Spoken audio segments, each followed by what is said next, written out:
Sí, está ahí. Bueno, muy buenos días a todas y a todos. Muchas gracias por la invitación. Agradecerle a los consejeros,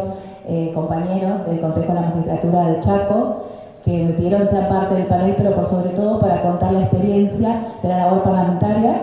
Yo soy representante del Poder Legislativo de la provincia de Chaco y cómo nosotros todo el tiempo nos encontramos también cuestionándonos, interpelándonos en cómo incorporar la perspectiva de género en el quehacer parlamentario que es tan necesario para la sanción definitiva de leyes que conlleven realmente a la tan ansiada igualdad real. En el traspaso de esta experiencia legislativa a lo que es ser consejera de Chaco, entendí primero y específico preguntarnos, interpelando nosotros qué entendíamos por perspectiva de género y cuál era el grado de responsabilidad que nosotros al momento de elegir a la magistrada o magistrados estamos por sobre todo cumpliendo el deber de debida diligencia que tiene el Estado argentino para prevenir, erradicar y sancionar las violencias en contra de las mujeres. Partiendo de ese puntapié, obviamente que no podemos dejar de hablar de la perspectiva de género. Muchas veces la llaman o la relacionan con conductas como, bueno, ponerle los anteojos violetas como una forma de ver la realidad, como una obligación constitucional que claramente lo es. El artículo 75, inciso 22, donde adquiere rango constitucional las diferentes convenciones, la Convención de Belén de Pará, la CEDAW y demás, nos obliga al Estado argentino a tener que incorporar la perspectiva de género en nuestra normativa vigente. Partiendo de ahí, y en el análisis que hacía Ana hoy, y de lo que vengo también de lo que pudimos recolectar en base a la información de todos los consejos de la magistratura, sabemos que hay quienes realmente ya la están haciendo de forma normativa y escrita en los diferentes reglamentos, quienes no. Y nosotros nos interpelábamos en Chaco y decimos, bueno, nosotros lo tenemos dentro de nuestro reglamento interno, lo hemos modificado este año, incorporándolo dentro de los temarios de los programas que tengamos que hablar de perspectiva de género. Pero ahora, ¿eso es suficiente en esa etapa del proceso? Nosotros, los consejeros, que somos quienes finalmente decidimos, ¿nos desconstruimos todo el tiempo? Hoy el doctor Puig, cuando hablaba al comienzo, hablaba algo del sentido común. Y yo creo firmemente que el sentido común es el más patriarcal de los sentidos, porque es donde nosotros tenemos incorporados todos los prejuicios, todos los estereotipos. Entonces me parece que una de las tareas que nosotros tenemos como consejeros también es empezar a construirlo e incorporar nosotros la perspectiva de género, porque hoy como hablaban también las compañeras el Consejo de la Magistratura de Nación, que establece la terna, que exista una presencia femenina, pero si finalmente no decidimos, si hay estadísticas que demuestran que de 10 magistrados, 3 solamente son mujeres, más allá de que lo hagamos de forma escrita y modifiquemos, en la práctica terminamos nosotros designando a un varón antes que una mujer, más allá de que esté reglamentado. Entonces, por ahí yo le decía algo también acá a Mariano, que también creo que la gran tarea de la perspectiva, de incorporar la perspectiva de género, obviamente en el proceso, implica también una gran tarea que tenemos que nosotros como consejeras y consejeros en la hora final, que es la toma de decisión de quién,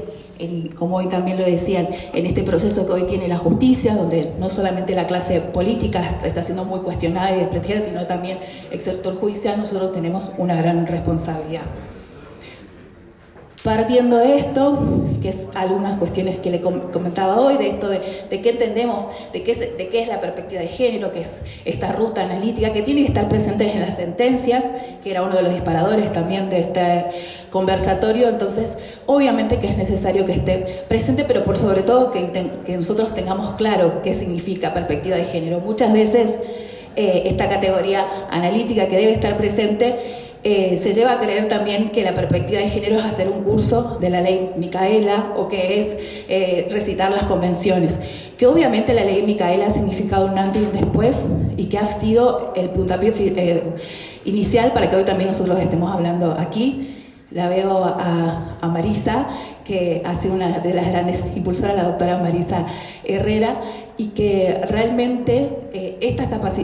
la ley de Micaela significa un gran avance, pero que no solamente hoy, a la luz de los diferentes datos que existen, no solamente es suficiente. Bueno, en esta interpelación que nos hemos hecho nosotros también como consejeros y demás, establecíamos una serie de recomendaciones o entendíamos de que si decimos que no solamente es necesario una capacitación, sino que obviamente son necesarias, pero que si estas no están más allá de la capacitación, la perspectiva de género, desde el momento que el postulante o la postulante se inscribe, se toma un examen donde realmente ese examen sea adaptado al cargo que va a concursar, si finalmente si se propone una terna donde haya una presencia femenina, pero que en qué etapa de todo este proceso realmente nosotros estamos garantizando que la perspectiva de género está presente. Entonces, en los disparadores surgiría, bueno, ¿qué hacemos? Si solamente está presente en Chaco a la hora de los exámenes y que esté en el trabajo, ¿qué más tenemos que hacer? Bueno, de las diferentes opiniones y demás de los diferentes compañeros, establecimos que la evaluación de las y los aspirantes en clave de género involucra varias facetas. Esto también la hemos citado acá a Marisa en un artículo que hemos podido leer también para compartir en esta exposición. Incorporar el concepto de sensibilidad de género. Nosotros estuvimos participando hace poquito tiempo en La Pampa con la doctora Mesa, junto a Marta Altab y demás con AMJA, contando la ley que hemos impulsado, que se trata de la ley de sensibilidad de género en los medios de comunicación. Y ahí hablábamos de un concepto que entendíamos que también debemos incorporar nosotros dentro del Consejo de la Magistratura, que habla de la sensibilidad. La sensibilidad esto de poder relacionar lo personal con el ámbito también laboral, ¿no?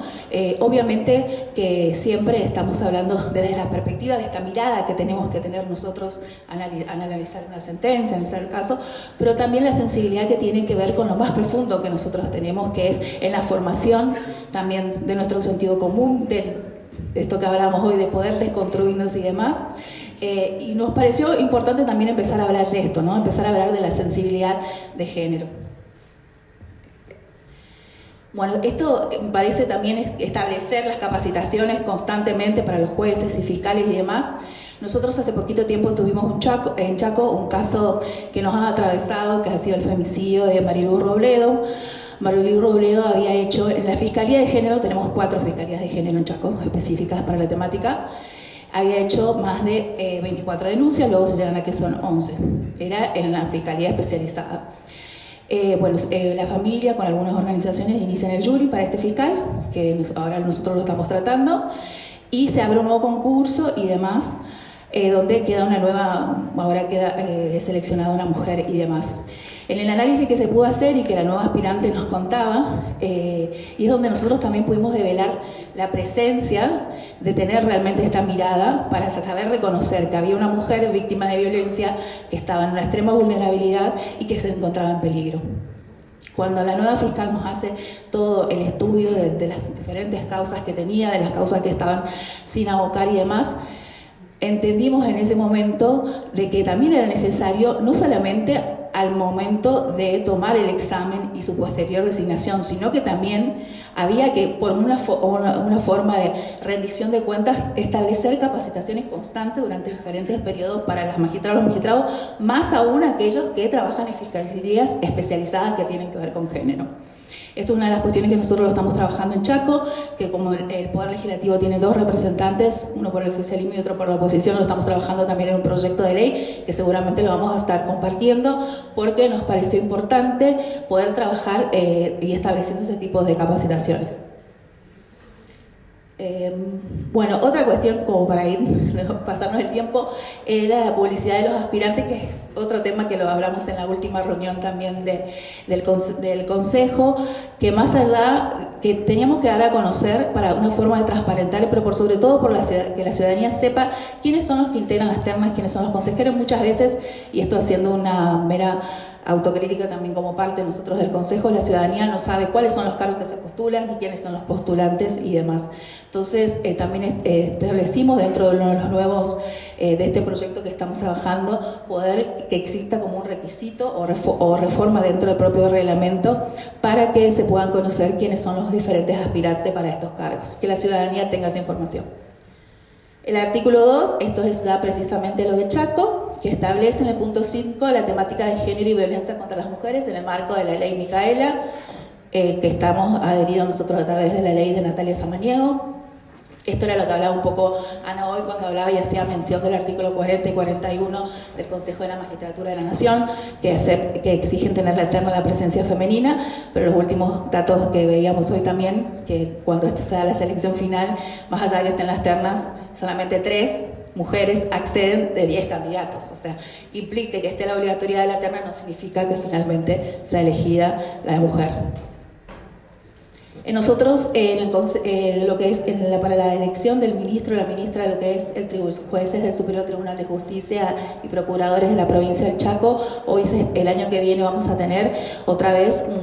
el concurso público y de antecedentes para elegir a quién va a ser quien reemplaza al doctor Ignacio Toledo, que se está jubilando en diciembre de este año.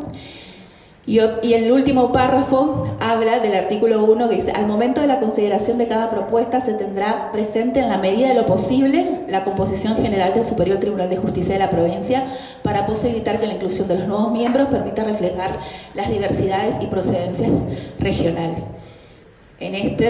Y la verdad que nosotros, ahora les voy a dejar para compartir las estadísticas, el Poder Judicial del Chaco ha tenido tiene una amplia participación tanto en los cargos de magistrados, procuradores y defensores de presencia femenina. Lo que me preguntaba era qué será en la medida de lo posible, ¿no? O sea, nosotros en la medida de lo posible no, tenemos que garantizar. Entonces digo, hay cuestiones que nos siguen interpelando y hacia los mujeres, porque no es que uno lo pueda llegar a hacer posible que exista la paridad de género o la perspectiva de género. Esto es una obligación convencional que nos obliga a que esté presente. Entonces es también esto ya sería para otro debate, la importancia, ¿no?, del lenguaje claro que tiene que existir en las normas, porque ya sé. Una señal, sí. Esto lo vamos a dejar para compartir. Como les decía recién, lo que es el Poder Judicial de la provincia del Chaco tiene una amplia participación de las mujeres en los cargos tanto de magistrados, procuradores, defensores y defensoras. Se ha creado en el 2016 la creación de un centro judicial de género que es llevado a cabo por la doctora Luciana Sampietro, que la verdad siempre estamos tratando de trabajar en estas cuestiones para incorporarla definitivamente. Pero bueno, como cierre me parece importante, más allá de lo que podamos establecer nosotros los diferentes reglamentos, que es muy, muy importante, también el llamado a la reflexión de lo que tenemos que hacer nosotros como la real responsabilidad de debida diligencia que tenemos a ser consejeras y consejeros de los magistrados de los diferentes poderes judiciales. Muchísimas gracias. Gracias, Jessica.